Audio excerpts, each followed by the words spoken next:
Yeah. And we rolling already. Broken Pencil Booking Company, pro wrestling podcast, and radio show infused with hip hop. This is another tournament time. You dig? It sounds like the most unsolved mystery of all time. It kind of is, though, when you think about it. When it comes to the paternity of 44-year-old, you are not. I don't even think you can recoup child support that far after the fact. Can you? I don't know. Someone message us at Broken Pencil BC on all things social and let us know. What's the statute of limitations on collections? The Families Tournament. The 23andMe tournament. The 23andMe Invitational. Now, let's for context. That youngin. Out of bed. For full context, Okay. we understand that there are some people. Oh, before I go into detail, I'm pardon my rudeness. I am Wood. You stay classy, internet. I'm Suave Burgundy. Yes, he is. For full context, full disclosure, there is a. We're going to have some conversations about certain people and their validity. This ain't about all that. This is about what you know when you turn on that TV screen, whether you were 18 or 80. What you know and what you can prove. Untouchable. Shouts out above the law. Rest in peace, go. That's it. That's it. There are only two things that matter: what you know and what you can prove. Oh man, it couldn't be any truer. I think that's out the way. It's simple. What you know, what you can prove, and are they family? Are they family? So look, we did not play ourselves in this situation. There are certain family situations that we just completely avoided. We Swab. Wait, Swab. Is that a nice way of saying whole lot of fucking gang shit? Not quite, because these are the ones we sniffed out and we absolutely kept outside. So Kane, The Undertaker, and Paul Bearer will not be involved in this tournament. They could be though. They will not. They will be not be involved part in of this tournament. Edge and Christian will not be a part of this tournament. Bo nor Blake, neither of the Beverly brothers, are in this tournament. Who else? Who else out here living a lie? Hawk and Animal will not be in this tournament. Hey, while you bullshitting, Hawk and Animal might be closer brothers than fucking Animal and Johnny Ace. So, I mean, just chill. I can relate. But and if you can relate, you can relate to this tournament. Run it down for them. All right, so 16 families, not to be confused with the Grove Street families. 16. Chill, Dom, chill. 16 Take professional easy, wrestling families. And we put them in our BPBC randomizer, as we always do. About this time. Some of these first round matchups you will not like. Some of these, you ain't gotta like it, but you gonna love it. Some of these second round matchups you won't even understand why they are so early. Don't care. Mm-hmm. They're random. It's random, baby. It's random. Hey, look, you know we out here using real player criteria around here. We're not giving nobody the fast exit. We're not giving nobody the shaft pause. What we're doing is we are looking at professional resume. You had to have at least 3 members of your family participate in the business. You need 3 people to qualify as a family. So a couple of them other ones like Bo and Blake, they didn't have nobody else. It'd have been no. Well, Bo and Blake did have somebody else. The problem was they wasn't brothers to begin with. Then there's that. That's the issue. Now, we do realize with some of these families that are on this list, there may be some inconsistencies in DNA. But at least, or are we going to say at least 3 people need to be related? Nah. I'm looking at one. It's only going to be 2. Okay. At least 2 people. 2 people. We don't need to deal with accusations. Oh shit. Especially false accusations. So look, that's it. That's it.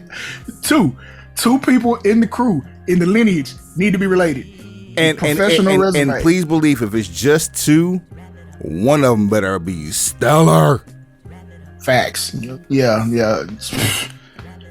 You're gonna have done more than taking the 3-second tan on WCW Saturday Night. Like 93. Just because you got signed to NXT don't mean that you're actually showing up on TV. Chill. Everybody just take a minute to relax. Your professional resume, what is you done did? What is you done did? How long has you had been doing it? So that's the other one. What you done did, the means by which all of you are related. How long you been doing this? Let me. We've been dropping seeds. Let me go ahead and just get this out the way here real quick. So, what you got? Bo and Blake Beverly,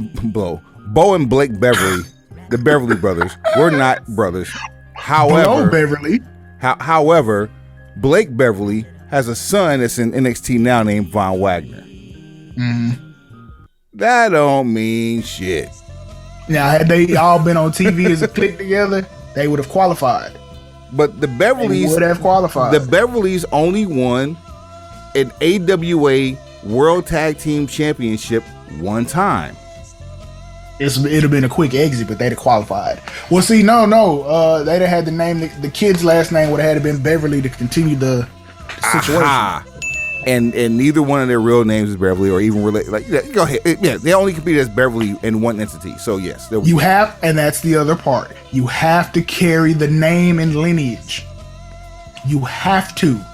If it's not being carried through, generation to generation, then you're not a part of the lineage, which basically makes the name lose value. And prepare yourself.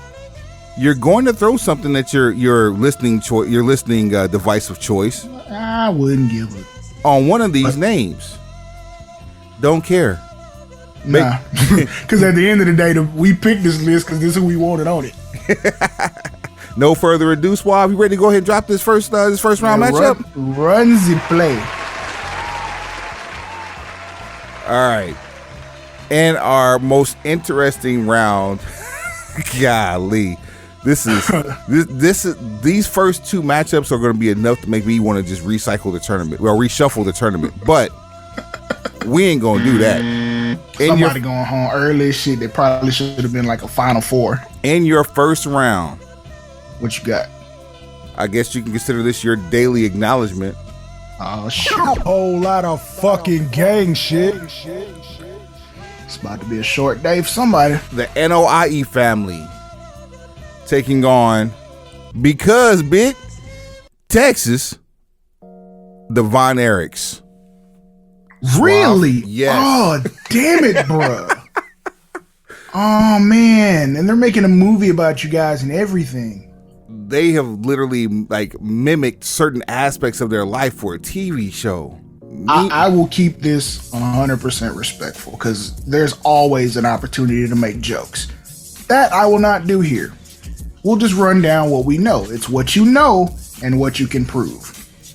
Both families ran their own regional territory promotion. One in Hawaii, one here in Dallas, Texas. Both affiliated with the NWA. Hit the bell for them. One has a bunch of kids and the other has a bunch of kids. They all wrestle. One has male and female wrestlers. The other one just has male. One has one world champion. And how many on the other side? Are we counting tag teams as well?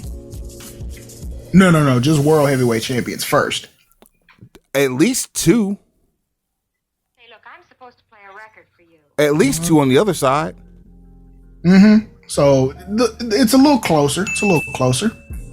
Not quite the disparity that you might think. Maybe number of title reigns would absolutely have disparity. Now, if we really want to get active, there's one person who's always the wild card in the other family, and we could up it from 2 to 3. Legitimately. I do hear what you're saying too. Hold that. I don't think we'll need that, but hold on. Yeah, we don't need it, but it's there in case. Yeah, we don't need that in round 1, but you put a pin in that. You have one family who's having a movie made about them. The other family has a handful of movie stars in it. I would say they are the movie industry. They are cinema right now. I'm gonna choose the Anoa'i family, and no disrespect to the Von Erich or Atkins family. Atkinson. Yeah, no diet. Yeah, but I think that's pretty fair. That's fair to say. I would say the Anoa'i family has a more dominant footprint in the architecture of professional wrestling. I think that's fair to say. I would venture to side with you on that one. All right. It's not it's shameful that this had to go down this way in the first round. But anybody else against the Von Erichs, you probably getting walked down. We have a longer conversation about a lot of other things, and it probably leads to a next round entry for the Von Erichs. This ain't that though. Because the Von Erichs were in Dallas when Dallas had that nightlife, oil money, and cocaine. Fam, do you understand? Flowing. Do you understand? They actually put the Dallas Alley on part of the opening for the World Class Championship Wrestling theme music, like the intro. Oh, I do know. And if you don't know what Dallas Alley is, it's just a random like cavalcade of just bars and nightclubs where nothing but debaucherous shit happen. Oh, what a time to be alive! Drinking yours. And I'm drinking mine. See, people don't realize how poppin' Dallas was in the 80s. Do you realize that I've never seen this done to this degree with any other movie? Do you realize the movie RoboCop was filmed here? Yes. And they tried to pass Dallas off as Detroit. And you can't do that. Futuristic Detroit, no less. And included Reunion Tower, which... Fam. You wouldn't go to Detroit and shoot. You came here because of everything we just named and said, fuck it, we'll just make them believe it's Detroit. I want to talk to anybody that was involved in the making of that movie, how much they actually kicked it offset. That's all I want to know. I have one person I can ask. Oh shit, there we go. I'll tell you about it off the air. Please, yes, please do. Absolutely have someone that can answer that question. We need stories for your next round, or for your next matchup in the first round. You ready? Okay, let's go. The McMahon family. Whoa. Versus the Armstrong family. Armbar. Now, Bullet Bob Armstrong, Brad Armstrong, Scott Armstrong, Brian James Armstrong. Oh, you didn't know? Like, you're talking one of the greatest territorial baby faces in the history of professional wrestling. Even if you never saw him, you knew anytime he popped up on your TV screen, he was going to get cheered. Brad Armstrong, one of the greatest work rate wrestlers to never win a major championship. Facts. Scott Armstrong, he and Tracy Smothers, one of the dopest tag teams. That they were one of the most underused tag teams, so they were a great unit. It's when you grow up and realize that they were dressed as two Confederate soldiers. Now I take great pleasure in watching them get their ass kicked in every match. Man, I'm trying to be objective here, Suave. I understand. Yeah, I get that. I'm just saying that's an anecdote from me being totally transparent. Like watching them get beat up by the Freebirds, who you're supposed to air quotes hate, but then to grow up and realize this is just infighting. Right. The irony. The irony taking place right now. This man painted his face like a Confederate flag, and these two guys are dressed up like Confederate war heroes. Oh, man. Fuck it, just fight it out. 4 men enter, 2 men leave. That's it. Don't even matter which two. It could be one from each side. Meanwhile, we have Vincent J., the owner of and founder of Capital Wrestling Corporation, to be transformed into the Worldwide Wrestling Federation, which became the World Wrestling Federation, which begot World Wrestling Entertainment and his son, Vincent Kennedy McMahon, and which begot his son, Shane McMahon, and daughter, Stephanie McMahon, which begot a marriage to Paul Levesque, a.k.a. Triple H. And we can't forget about Linda McMahon and her contributions to the family business. And the air that you're breathing right now. This podcast arguably would not exist if it weren't for this family. You got a hell of a point. I still think we probably could have existed just on what we saw regionally, but in the grand scheme of things, yeah. Would we be as important or as impactful? Certainly not. Because if they never come along, then professional wrestling stays one place. And I don't know if it ever... I don't know if I could be a bigger weirdo than what I am right now. What's up, Los? It's possible. You can give us a little bit more money. I'd show you how to be more of a weirdo. H1 ADB. Shirt that shit. Oh, yo, absolutely. I go into seclusion on your motherfuckers think I'm Teddy from fucking from Atlanta. Boy. I'm just a fucking 50-room mansion. I'm in one room the entire day playing fucking Xbox.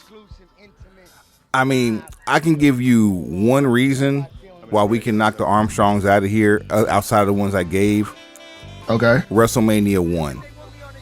Well, then there's that. Your winners moving to the next round, the McMahon family. Hey, next, boy. If this. Oh, wait. Answer this question for me, though. Yes, sir. So, this reign of terror from the McMahon started with Vincent J, right? Yes. Who No. It started with Vincent K after the takeover. Vincent J was a gentleman and worked on gentlemen's agreements and wanted no one to step on the toes of the other territories. Man, you think Jay ain't had nobody jade outside of Madison Square Garden by some money? Keep it 100 with me. I believe he did, but who am I? Jay ain't got no dirt under his nails. This was a dirty business out there. That's all I'm saying. So to do business, you gonna have to get dirty. I really want to know people who were around when he was, doing his business. If there's anybody left to give us an episode of Dark Side, just based on Vincent J's doings behind the scenes. That's cold. Well, now the moment's passed. Well, I'll circle back to it because the McMahons aren't going anywhere anytime soon. Go ahead. No, that gives you more content for later. The next round matchup, or the next matchup in the first round, apropos that this one is actually on here in this form. We saw it for a couple of decades. Uh-oh. And it made for some of the best super regional television we had ever seen, with two of the greatest Mike Smiths to ever grace the microphone. Arguably the two greatest Mike Smiths to ever grace the microphone in pro wrestling. The Rhodes family versus the Flair family. How the hell did this happen on a random shuffle? You had one job. You told That's me to it. stop. I told one job. You had one job is to make sure this shit didn't go off the rails in round one. And look at here. Oh, there's more. Oh, Where the there's rails more. at? We off of them. There's more. Well, anyway, road. Okay. We have multi-time NWA World Heavyweight Champion Dusty Rhodes, Big Duth. one-time NWA World Heavyweight Champion and Cody Rhodes. Stardust. We have multi-time Intercontinental Champion and not only Cody Rhodes but also Dustin Rhodes, Mo Duth. the natural. Oh, natural, baby. Thwack 'em. Fruit of my Thwack 'em. loins. Fruit of my loins. Thwack 'em, baby. What else can I say about the Rhodes family? You Whole know lot them. of championships, whole lot of booking. War games exist because of Dusty Rhodes. Starrcade exists because of Dusty Rhodes. Clash of the Champions exists because of Dusty Rhodes. Halloween Havoc exists because of Dusty Rhodes. The Bunkhouse Stampede, a match that was so dangerous they had to stop it. Dusty Rhodes. I'm just saying, bro. And It's then it's a whole bunch of pimping you ain't gonna get if Dusty Rhodes ain't involved. and then we had to go to the Flair family. I just said something, it triggered something in my mind. I've already decided who's won this round. Go ahead. Nature Boy Rick, arguably Woo! 19-time My World hip. Heavyweight Champion. On the books, apparently now we're down to 17-time World Champion. Yeah, because we can't get 6 more title runs out of Cena. That motherfucker had to lose that bitch twice a week. You did. Then we also Drop have the bitch on Friday, drop the bitch on Monday, get it back in the last segment on Monday, drop the bitch at the beginning of the show on Friday, and win it back by the end. For a whole month. Then we have what I believe is 13-time women's champion Charlotte Flair, arguably the greatest women champion of all time, and also David Flair, who had a couple of U.S. title runs. And if you really want to get outside, He was Andrade, a world tag team champion too with Crowbar. there you go. Bong. You have Charlotte Flair, who's married to Andrade El Idolo, former NXT champion. Triple A legend. Man. And also another Flair who is who's not in the wrestling business, is married to one Conrad Thompson. Who some refer to as the most powerful man in podcasting. there you go. So I mean, yeah, in the professional wrestling space, he owns quite a bit of real estate. Just think of Yellowstone in reverse. Damn. Okay. Yeah. Just think of Yellowstone in reverse, and that's what they got going on over there. Conrad Dutton over this bitch. For real. We gonna take all this barren land and make it all mini malls. We going to the coast with shopping centers. Well, I talk shit about pro wrestling, and my father-in-law just happens to be one of the greatest story owners of all time. How can I make some money with this? Man, for this one here, off of influence, not to mention, Cody was one of the founding fathers of a whole organization that's now they jumped up to be number 2 to compete against Vince in AEW. I'm going with the Rhodes family. What you got? I'm also going with the Rhodes family, but it's for this reason.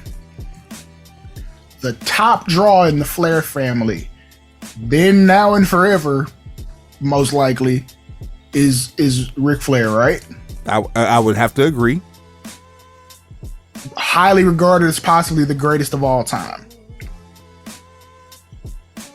Who did Ric Flair start out trying to be? The American Dream, Dusty Rhodes. In fact, that leads us into our next round because our next matchup because Flair wanted to become a member of the Rhodes family in kayfabe. Say less. Fool. Close though, keep moving. All right. Rambling Ricky Rhodes was a thing. I have never seen Dusty Rhodes come out and call himself anything other than Dusty Rhodes. He was never Dusty Flair. The only other time he ever came out and did not address himself as Rhodes was one time in a promo where he came out as his government name to address Stephanie McMahon. I remember one time there's an episode of World Championship Wrestling where he addresses Virgil Runnels while he's in character.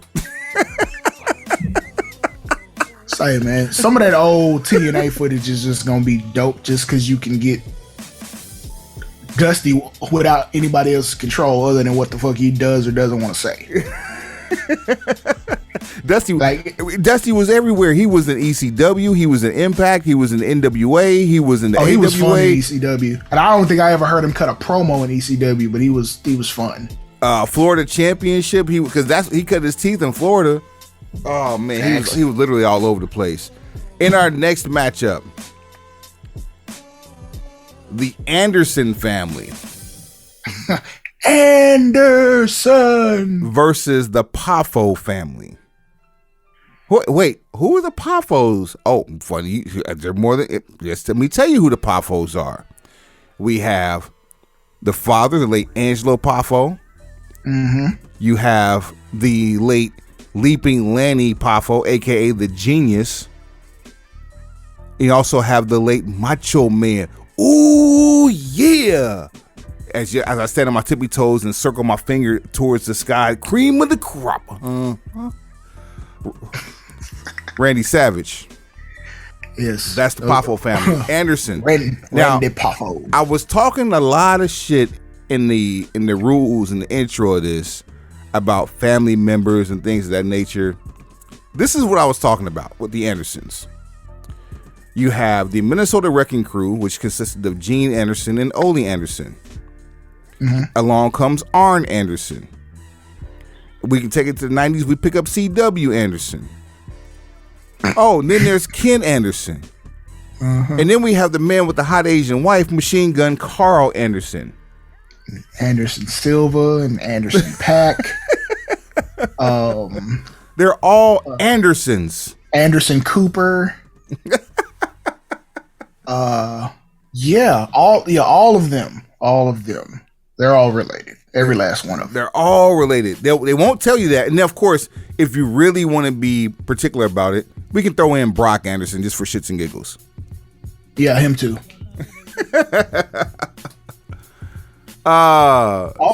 Wait. Did you get Glock Anderson too?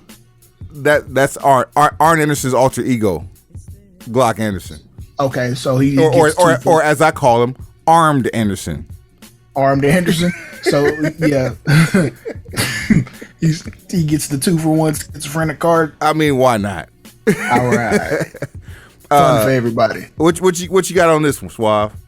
It's the Andersons against who again? The Poffos. I'm gonna be real here. I'm gonna give it to the Poffos because they're all actually related.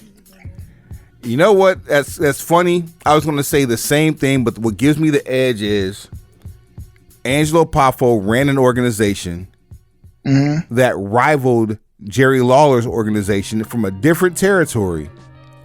Brought Randy Savage in and made him a household name before he came to WWF. And so essentially Angelo Poffo sacrificed his organization to get his son national shine. And of course, Leaping Lanny was there. And Leaping Lanny and Randy Savage never crossed paths in the WWF. For that reason, as it relates to the family tree of business, because you know I love me some business, I'm giving it to the Poffos. I'm with you. And I think, isn't Randy the only world champion out of the whole bunch? That is absolutely correct, sir. Professional resume. Run it. The Orton family versus the Colon family. This is going to get interesting. You have Cowboy Bob Orton, or Ace Orton Jr., as they call him, Bob Orton Sr., and 13-time world champion, only wrestled in WWE outside of Ohio Valley, of course, Randy Orton versus Carlos Colon Jr., better known to you as Carlito Colon. And then you have Epico and Primo Colon, which Primo is just Spanish for cousins, but you know. Good job. I know we've educated somebody with that. Now, for those of you not in the know, back when there were all these territories, the World Wrestling Council, the WWC, was the pro wrestling body, the WWF equivalent, on a small island known as Puerto Rico. But what Puerto Rico had was some of the most devout wrestling fans, so much so that they would pack up in an arena and they would bring over mainland talent to the likes of the late great Bruiser Brody. Ric Flair has spent numerous times over there. In fact, Ric Flair, after his last match, a week after he did his last match, went over to Puerto Rico to get into an angle with Carlos Colon. Antonio Inoki has been to WWC. Give me some. Abdullah the Butcher was a booker over at WWC. There's numerous people from stateside that have gone over there and come back to prominence. What's my man that's down with the Nation of Domination, Savio Vega? Savio Vega. Where do you think he came from, wearing all that Puerto Rican garb? Puerto Rico, but of course. But the issue I have with the Colon family is, while they're only household names to diehard wrestling fans, Carlos Jr., Epico, and Primo were known in WWE. They weren't known for anything spectacular. Meanwhile, Bob Orton Jr. ran through the entire 80s in the WWF with a cast on his arm accompanying Rowdy Piper. And we don't, his son, Randy Orton. Come on now.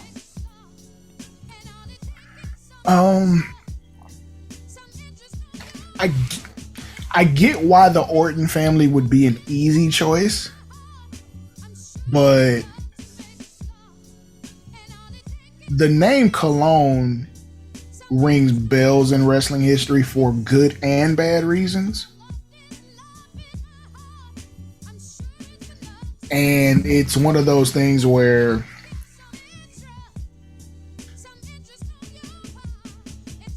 it feels like they're too weaved into the fabric of what professional wrestling is. Like, for them to be a territory that has essentially lived the lifespan of wrestling twice. Well, enough to be a major promotion, then survive when everybody else died, and then still be going. They're still going now. Still going while we're trending back in the direction of territories.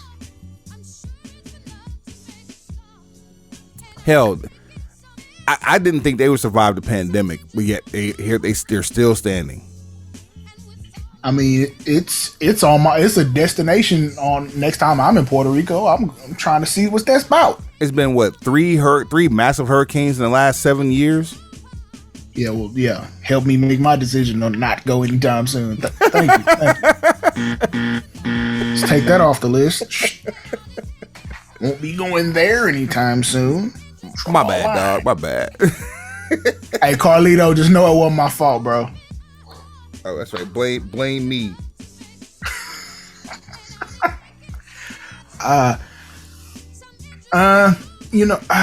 13 world championships is a lot. Is a lot to try to turn your nose up at. As much as I want to make the case for the Colon family, is Orton gang. I got Orton as well, man. and it's hard. It wasn't even easy. It was a really hard decision. As I'm sitting here trying to figure out like which way I'm going, back and forth, back and forth, back and forth. It ended up on Orton. For our oh, this would be easy. For our next matchup, Dory Sr., Dory Jr., Terry, the Funk family, and for shits and giggles, we'll throw in Jimmy Jack. Right. Versus Jerry the King, Brian Christopher Lawler, the Lawler family, and for legit reasons, the Honky Tonk Man. Suave, Yeah. floor is yours.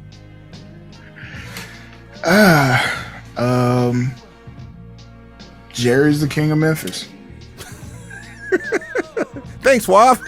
No, not even. No, I'm even being as a funny. slight, like- I'm being funny. Thank you. Good night. It's been beautiful, guys. He is the king of Memphis, real life. He lived that shit. What he did with that kingship, that's the shit that keeps you from speaking about him in a more positive light. This is your king? Yeah, is this your king? And if there was ever a time to say that.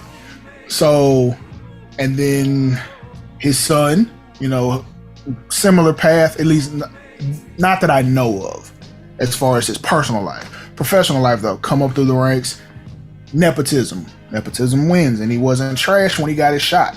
So he's able to carve out a niche. He was able to be someone who will be fondly viewed upon even as time goes on. I can go back and watch a Brian Christopher match, whether it be him solo, whether it be with Scotty 2 Hotty.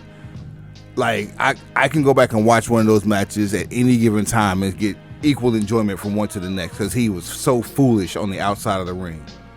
Him and Scotty 2 Hotty were printing money, Man, in a time where they were all printing money. So, I mean, legacy-wise, it takes Lawler's massive catalog of wrestling pre-WWF and then combines it with, the notoriety of being on WWF television for 30 years. man. And then add I guess what you would call a spin-off character to the sitcom. That is a really, really funny way to look at children. That's hilarious. But they have a run that spans what?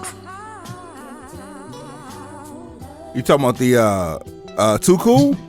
No, just the Lawler family. When you look at the conjunction of him in Memphis all the way up to WWF, and then Jerry started in the 70s in Memphis. you see what I'm saying? So how many decades does that make? He's in a very rare class of people. Let me see, 70s, 80s, 90s, 2000s, 2010s, 2020s. Was he in the 60s too? That's what I need to check. Possibly. He's in a very rare class of people that have wrestled in 6 decades. See? So you've got a legacy that spans 60 years. So, to add to that, the other 2 people I can think of off the top of my head, and it's not said that it's limited to these 2, but you can also add Ric Flair to that list and Dustin Rhodes to that list. Strange, right? Right. Dustin Right. Rhodes. Wow. Factuals. Let's see here. So tell me about their opponents. Tell me, help me keep them here. So Dory Funk Jr. and Terry Funk were both NWA World Heavyweight Champions. World, Craig. And this is why, this is when the NWA World Heavyweight Championship was looked at as the top belt in professional wrestling in the world. World, Craig.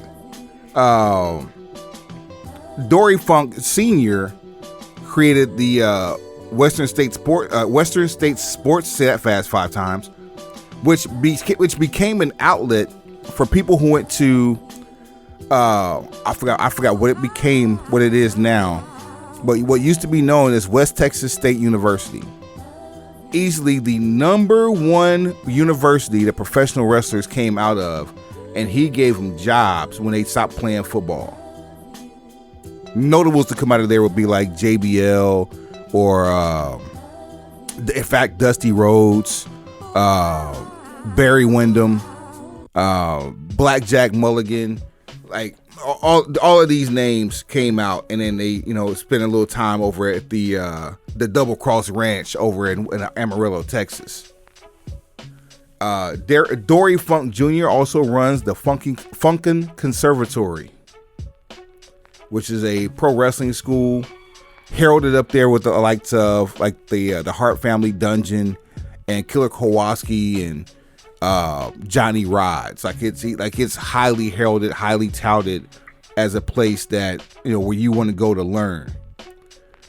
Terry Funk competed for the NWA World Heavyweight Championship in the early 90s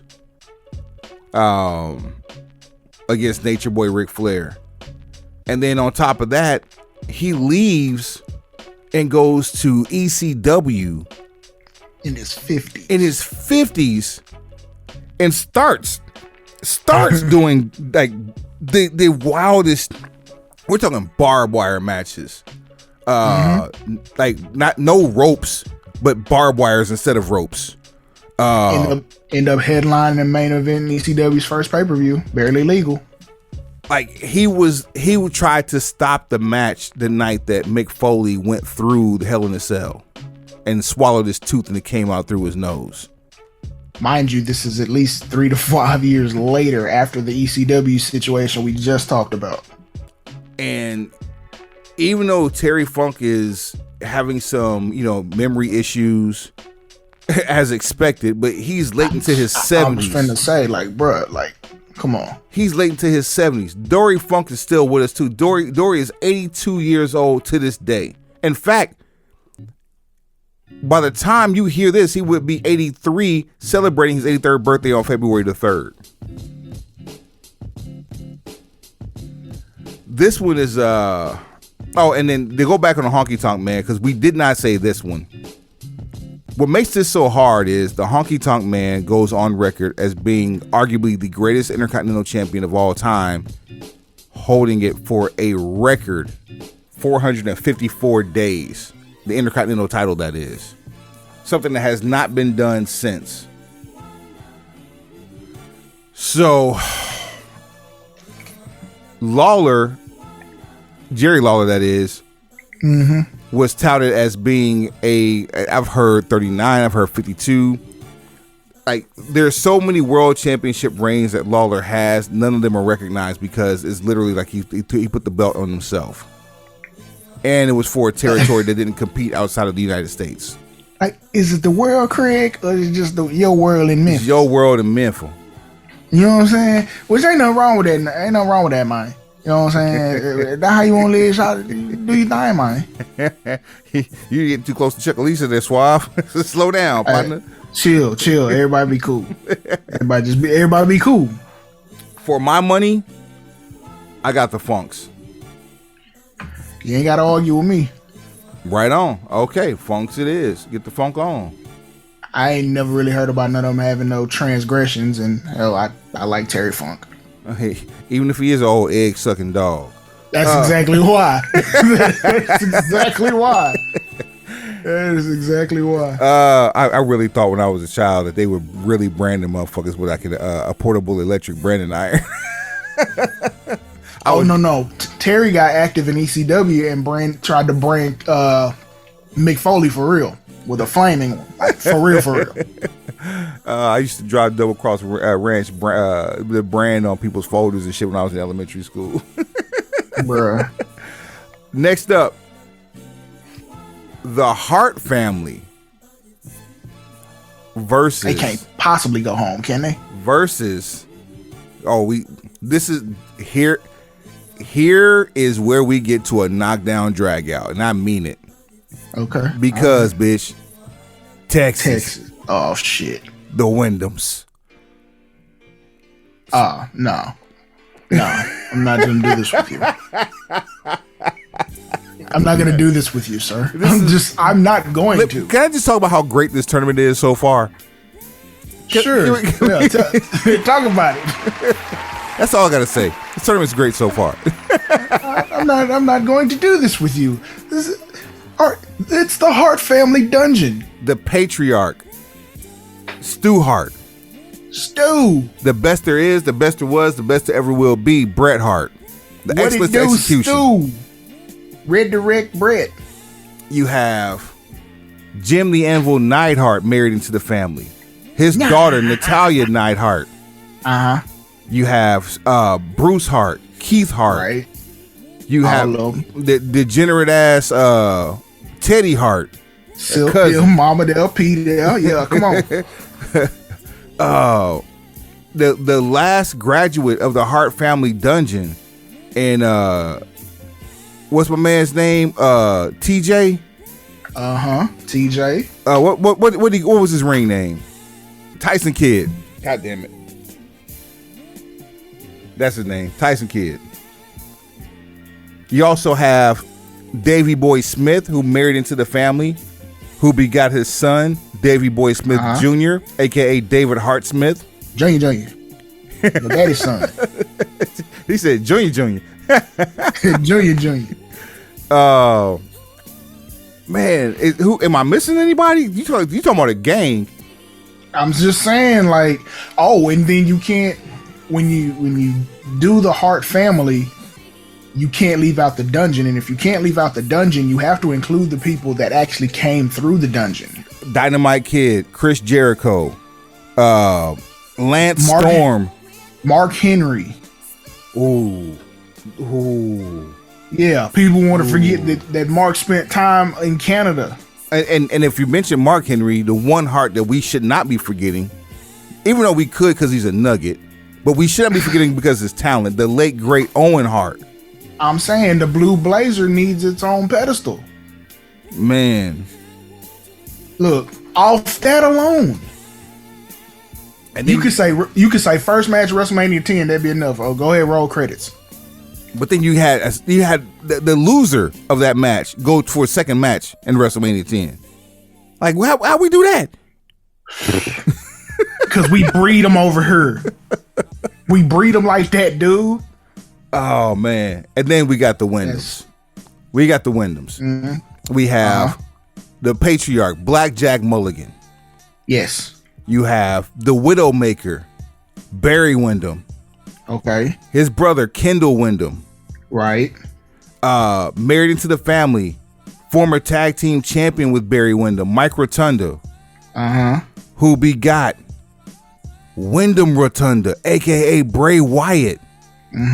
Piqued my interest. Bo Rotunda, aka Bo Dallas. All you gotta do is Bo leave. And they got babies. They got baby Wyatts and baby Rotundas that's coming. Ain't none of them taking bumps yet. Not guaranteed. None of them are taking bumps yet. Some of the toughest people in this business with legitimate pedigree. Mike Rotunda wrestled at the University of Syracuse. Facts. Barry Windham, multi-time world heavyweight champion. Blackjack Mulligan and Blackjack Lanza killing tag teams in the 70s. Bray Wyatt, two-time WWE champion. But if you going stroke for stroke, Stu Hart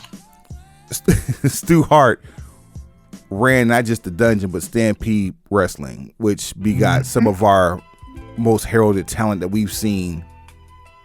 Also got the announcing start for Mauro Ranallo, to a little known fact there. If I remember Bret Hart's documentary right, that's where the ladder match is born. Yes. Man, I'm just saying, bro. Like, I wasn't gonna argue with nobody. I knew what it was.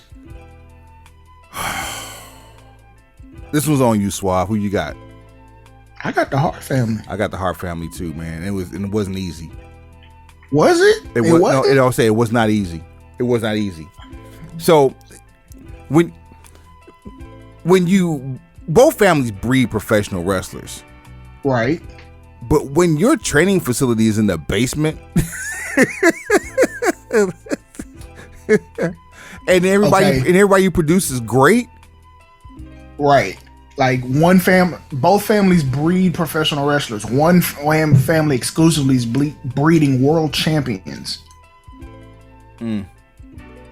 Like, not only is if you're born into this, if you just sit around this for a while, you gonna go be great. Just pull up. Just stay for the weekend. You want to film a documentary? Just go ahead and sit in that corner real quick. Hey, can you hold him while we do this? Pause. Yeah, that's a pause. Yeah, my bad. Yeah, it's a super pause. But yeah, just the Hart family. For our final matchup in the first round, the Hennig family versus the Guerrero family. I know what side I'm on. We're talking the one of the most seminal pieces of the AWA puzzle in Mr. Perfect Curt Hennig, who became arguably one of the greatest Intercontinental champions of our time, who had to not wrestle to fulfill the terms of an insurance agreement or insurance contract that he had taken out. Start off as cool Curt Hennig in the AWA, and yeah, father of Curtis Axel, son of Larry the Axe Hennig, and just all around just great talent. Like, he was the king of the rib. Now, how that goes into real life lore is considerably questionable. But also coming out of that same camp in Robbinsdale, Minnesota, his best friend, Ravishing Rick Boogs, Ravishing Rick Rude, the smooth operator. We got to find a way to mash that up. A Rick Boogs and a Rick Rude ring promo. Hey, I mean, he got the mustache. He just need to change the tights and get some airbrushing popping off. Right. Other notables that he went to high school with, or came out of the high school that he went to, which was in Robbinsdale: Road Warrior Hawk, Crusher Darso, Nord the Barbarian, Tom Zink, aka Z-Man, Brady Boone, and one of your favorites, Suave, Nikita Koloff. Now, had us all fooled. we all thought he was full-blooded Russian. That dude took kayfabe to a whole new level. God bless him for it. My goodness. He changed his name legally. That is dedication. Oh my goodness. And now we go from the great state of Minnesota to, because bitch, Texas. The Guerrero family. Guerrero. Headed up by Gory Guerrero, who is the master of the Gory Special, and also is credited with inventing the camel clutch. Don't know if you knew that or not. That's back pocket action for you. I see what you did there. Who begot one of the earliest six-man factions I had seen in Chavo, Hector, and Mondo, which a lot of people don't recognize Mondo because he stopped wrestling before everybody else did. But Chavo and Hector used to travel the territories and just run roughshod over like people like the Midnight Express and the Rock and Roll Express.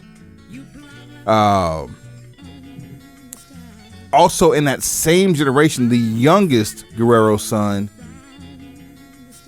Latino Heat, aka Dominic's father, Eddie Guerrero.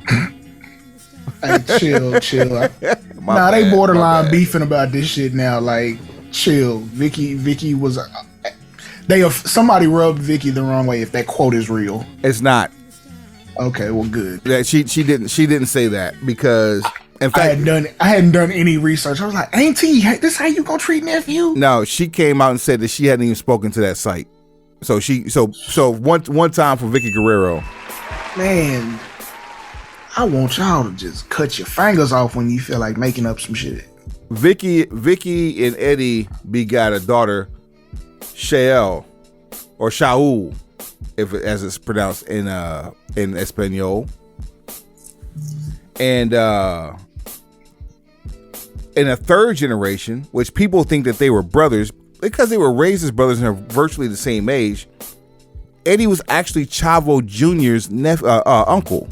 Mm-hmm. Which a lot of people don't know that either. You had to be watching WCW in like the late mid 90s or something like that. Because that's where you heard Uncle Eddie. That's where you heard Chavo Jr. versus being Chavo and Chavo Classic because Vince just doesn't like the name Junior. Oh man. And by the way, Shaul Guerrero now goes by the name Raquel Diaz in the ring, in case you didn't know, who is married to Aiden English. Don't know if you knew that or not. So Aiden English is also part of the gang. Interesting fun fact. It has no bearing on this. I'm going with the Guerrero family all the way on this one. What you got? Because I was going to say, at some point, because of Ray and Eddie's relationship, don't the Mysterio family become gang too? Yep. I mean, well, now throw all Ray shit on top of that, and whatever Dom's gonna do, whatever Grape Street gonna produce. I mean, carry the one. Like I literally went from 1 week saying I don't think Dom has what it takes to, in one night saying, you know what, this kid's got something. And that one night was in the Royal Rumble. I take it back, Suave. I told you. And one more time, I told you. Dom is ready to turn a corner. Yeah. I just didn't know he was going to be in a 6-4 when he did it. Is he a star yet? No, but he's going to be. And he's well on his way. And he's a lot closer now after the Royal Rumble than what he was a week before the Royal Rumble. Mark my words. Wait till they get a vignette with Uncle Conan. That's the last thing they need. Hell yeah. He is middle-aged and crazy. He don't even care. He's telling you, hey, like what? Well, that's for an episode. We will come back to that one too. Oh man.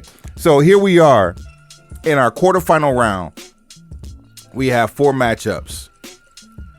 Let's get it out the way early. This is the main event of the evening. Is it? The NOIE family versus the McMahon family. Suave, run it. Ooh, grand opening, grand closing. This is like answering which came first, the chicken or the egg. Because it's like, without one side is saying, without me, you wouldn't be this famous. The other side is saying, if it wasn't for us, you wouldn't have anything to begin with.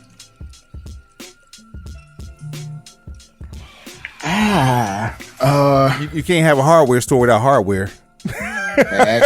Facts. Chickens have to die for you to get that 10-piece. Somebody had to hatch that egg, though. You see what I'm saying? You see how complicated this gets? Which came first, the chicken or the egg? Oh, man. Well, who fed the original chicken? Oh. What two species mated to create a chicken? And who was the first person to call it a chicken? See? How do you know what it was? And when did that chicken figure out they could lay eggs? Y'all just out here fucking. For no reason. Just for no apparent reason. This is the roughest one of the night.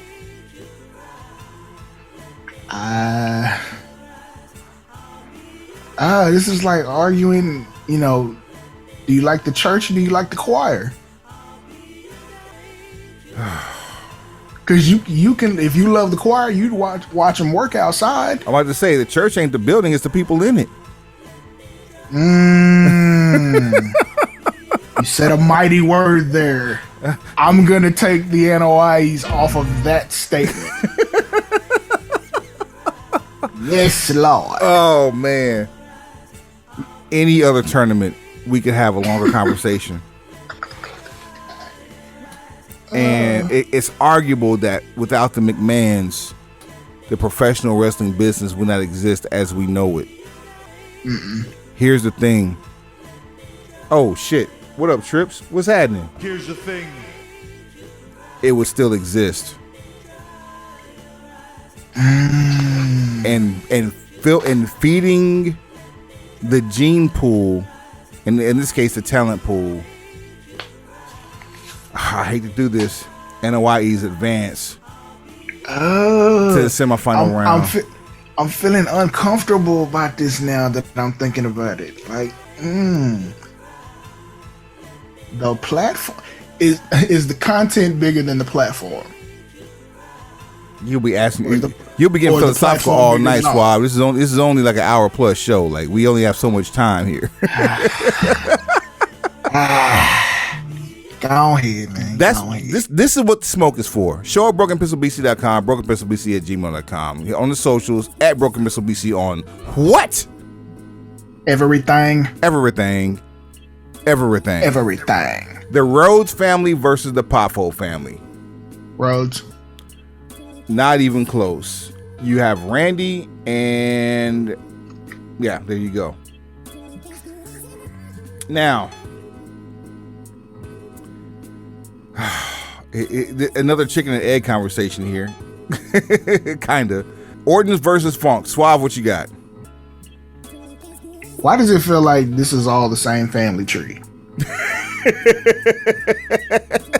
Like dead ass. Like this is all the same family, and just the names got switched up somewhere. As the further you get deeper into the list, you start to feel that way. Terry Funk is the okay. If I'm taking the most dominant performers as far as what I've seen with my eyes, it's Terry Funk versus Randy Orton. Which one has given me more entertainment?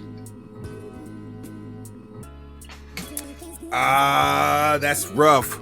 Because that's about equal. Right, because like Randy will say some shit he ain't supposed to say. Terry Funk lives by saying shit he ain't supposed to say. Randy made a whole portion of his career doing shit that he wasn't supposed to do. And the turning point for him was when he got spat on by Christian and went ape shit and lost a match by DQ because it was part of the rules. And not just his character shifted, but the person in real life shifted from that moment. Terry Funk was turning flips in his 50s onto metal trash cans. Randy Orton made tag team wrestling fun in the later part of his career. I thought I'd never see Randy Orton as a tag team wrestler primarily, and he did a 1.5 year run with Matt Riddle. Terry Funk helped get Bunkhouse Buck over. Do you realize how difficult it should be for you to get over if your name is Bunkhouse Buck? Bunkhouse Buck. That sounds like the name of like some obscure late 80s rap song. It sounds like some shit you had to pay extra money to see. Say, man, I'm just talking about what I'm talking about. Boy, I mean, this is you gotta flip a coin for me. If you got a choice, let me know. It was crazy as you mentioned Bunkhouse Buck. If we were to do a family a territory families tournament, he would be in one of the top families in the territories, the Fullers. Don't know if you knew he was a Fuller, but he definitely Tennessee Robert Fuller. Oh yeah. I do remember that name. Yep, they cousins. I'll be damned. What you know what was my man, the Southern guy from WCW that was managing people? Colonel Robert Parker. Yeah, that's Robert Fuller. Yes, I'm aware of Mr. Fuller and his exploits. All right. Yeah, I'm with you. This is gonna be the first, possibly the only. I'm hoping the only coin flip of the evening. We don't need. All right. But that's for me. That's what it comes down to. Like, I saw more of Randy Orton and Terry Funk. Which one gave me the most enjoyment? And it's like, for different reasons, they're about the same. Like, to like Terry Funk because you thought he was retired, as he's dressed up in a full-blown Texas tuxedo, calling a Ric Flair match, only to beat the brakes off of him and announce that I'm next. This is in the 80s. And then the 90s, you had, and mind you, go back a few years, he was actually on WWF television. And then in the 90s, you see him doing everything but dying in the ring. Barbed wire matches with Sabu. Just really out here doing some scary shit. And he's done some shit in WWF or WWE in the 2000s, as well as ECW, Impact, TNA in the early 2000s as well. Like, he was all over the place. And still competing. It's insane. Randy Orton, since 2002, has been consistent. At the time, the youngest world champion in WWE history. Like, that wasn't a fluke. Even though I thought it was at the time, it wasn't a fluke. The transformation of that man over the years is awful, like in a good way. And I'm gonna tell you somebody who I'm gonna compare size for size to, and the caliber of talent that I don't know if you agree with me on this. The next Randy Orton is Montez Ford. I can see where you would make that comparison. I don't know if he's gonna hold as many titles as Randy Orton, but as a singles competitor, I see him. You know he's not, and you know why. Don't do that to our audience. My bad. Chill. Like, let's flip this coin, man. Heads for Orton, tails for Funk. You ready? Roll it. Up in the air, coming down. Heads for Orton. Orton advances to the next round. I can live with that. All right, final round. That's our final matchup for this round. The Hart family versus the Guerrero family. This matchup is a real matchup. It couldn't happen to two better families. The Guerreros are the Harts of Texas. The Harts are the Guerreros of Canada. Dead ass. Like, I started trying to count world champions. I'm like, well, shit. It's two over here. It's two over there. Hey, bruh. I feel like I'm going against the set if I pick the Hart family, but let's be. And they're both stopped at about the same time, gene pool wise. Like, Natty's still going, but it's like that's it. But we haven't seen the Guerrero since Eddie, because Chavo is behind the scenes.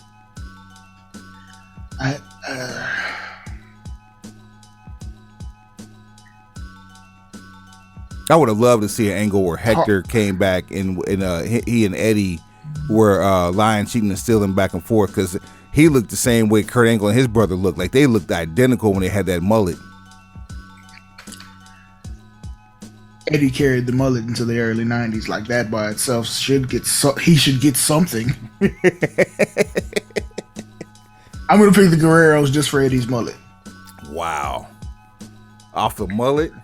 Yeah, because look, if we're going to keep it real, all of the world champions or world championship caliber shoot fighters came out of that damn dungeon in Canada.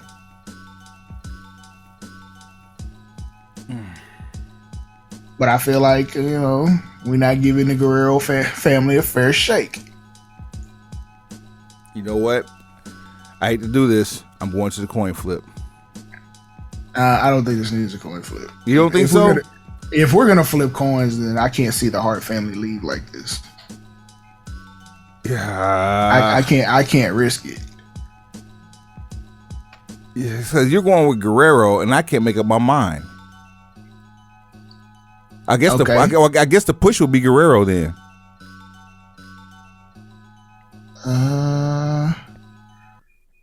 All right, so Eddie's a world champion, and we're still counting Ray by proxy, right? We're counting Ray by proxy. Yes.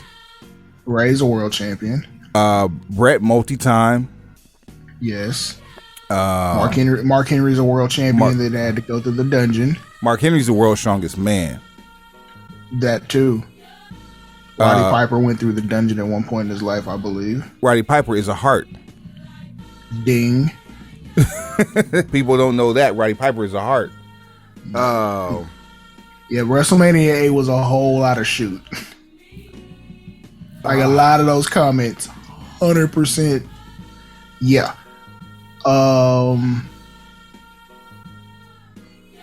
Davey Boy. We've seen DH. Mm-hmm. Cool as shit too. Vicky Guerrero got the most heat I've ever seen. Right. Damn. She got booed so loud that Cena had to translate her words to the crowd. Right, and we hadn't heard another pop that loud to like literally Royal Rumble. Right, Royal Rumble. That's it. That might do it right there. That may do it. So no matter what your accolades are, it's all about the reaction.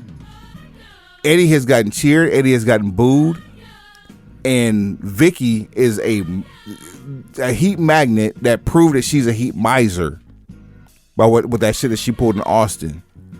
And using some slick ass logic that I can't argue with. Yeah, I'm Guerrero. That's it. It's Guerrero. Run it. Go ahead. Wow. Okay. All right. So here we go. Semi-final round. You ready for this? Let's go. NOIE versus Rhodes. NOIE. The gang is too big, bruh. It's too many of them. It's way too many of them. Orton versus Guerrero. Guerrero it is. So as we take it down to the House of Brown, our finals, the NOIE family versus the Guerrero family. NOIE. Your winner of the Broken Pencil Booking Company Families Tournament. Whole lot of fucking gang shit. From the Isle of Samoa, the NOIEs. That was fun. If you have an argument for us, we already told you what it is. Show at brokenpencilbc.com, brokenpencilbc@gmail.com, at brokenpencilbc on all things social. That's at brokenpencilbc on what? Everything. Suave, take him to the house. Pencil pushers. Heads up. Pencils down. Don't 23 and me, you bitch.